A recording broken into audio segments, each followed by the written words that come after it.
Alors une fois que l'import est terminé, on va s'attarder un petit peu sur la façon dont les plans sont affichés. Alors on a deux types d'affichage, on a l'affichage par liste et si on clique sur le petit bouton ici, on va pouvoir afficher par vignette. Et si on reclique, on revient par liste. Donc pour passer du mode liste au mode vignette, il existe un petit raccourci, option commande 2, qui va permettre donc de switcher d'un affichage à l'autre.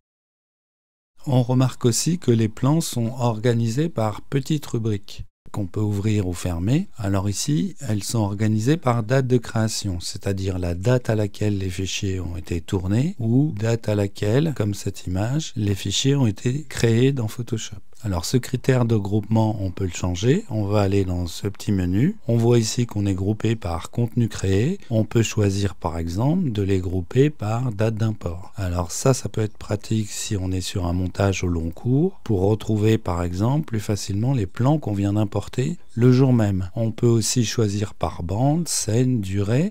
Un regroupement qui peut être assez utile, c'est de regrouper par type de fichier, où là on va avoir un regroupement des plans selon leur nature. Donc par exemple les fichiers Photoshop, les fichiers AIFF pour l'audio, les fichiers WAV, les fichiers TIFF, les fichiers TGA et les vidéos QuickTime. Donc on va pouvoir à tout instant changer le regroupement des plans selon les besoins du moment.